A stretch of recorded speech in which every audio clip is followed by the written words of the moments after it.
한일 군사정보보호협정 지소미아가 오늘 자정, 이제 13시간 뒤면 효력을 잃을 가능성이 큽니다. 한일 관계를 풀기 위해서 마지막까지 노력하겠다는 문재인 대통령도 오늘 오후에는 결단을 내릴 것으로 보이는데요. 청와대 취재기자 연결합니다. 김영수 기자. 네, 청와대입니다. 네, 시간이 얼마 안 남았는데요. 청와대 아직 최종 결정이 내려진 건 아니죠? 네, 그렇습니다. 청와대는 일단 마지막까지 최대한 협의를 해보겠다는 입장입니다. 청와대 관계자는 오늘 YTN과의 통화에서 자정까지 시간이 있으니 최대한 협의하겠다고 말했습니다. 다만 최종 결정을 내리는 시점이 저녁 6시를 넘기지는 않을 것 같다고 전했습니다. 지금까지 상황을 종합해보면 일본과의 의견 교환이 마무리됐거나 마무리 단계인 것으로 보입니다. 강기정 청와대 정무수석은 어제 마지막까지 노력 중이라면서도 협상 진전 없이 오늘로 넘어오면 지소미아 종료 결정을 바꾸기가 어려울 것 같다고 전망하기도 했습니다. 이에 따라 문재인 대통령은 NSC 상임 및 논의 내용과 일본과의 협의 내용을 보고받고 곧 최종 결정을 내릴 것으로 보입니다.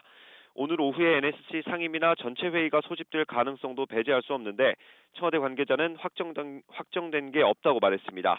발표 형식도 아직 알려지지 않고 있습니다. 지소미아를 연장하지 않는 결정을 내렸던 지난 8월에는 NSC 상임위 논의 내용을 문 대통령에게 보고하면서 사실상의 전체 회의를 거쳤고 김육은 안보실 1차장이 직접 브리핑에 나서기도 했습니다. 네, 최종 결정까지 시간이 얼마 남지 않았지만 그렇다면 어떻게 전망을 할 수가 있을까요?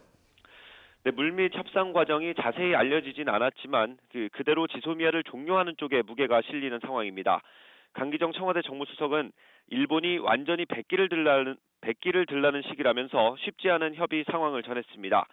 우리 입장은 명확합니다. 수출 규제 조치에 대한 철회가 있어야 지소미아 종료를 재검토할 수 있다는 겁니다.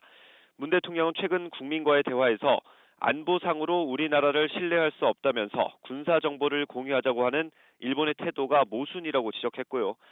강경화 외교부 장관은 어제 국회에 출석해서 일본의 태도에 변화가 없으면 지소미아는 오늘 종료된다고 단호한 입장을 밝히기도 했습니다. 다만 미국과의 관계를 비롯해 외교적인 파장을 고려하지 않을 수는 없는 상황입니다. 또 일본 정부가 마지막에 전향적으로 태도를 바꿨을 가능성도 아예 배제할 수 없는 만큼 최종 결정을 조금 더 지켜봐야 할 것으로 보입니다. 지금까지 청와대에서 전해드렸습니다.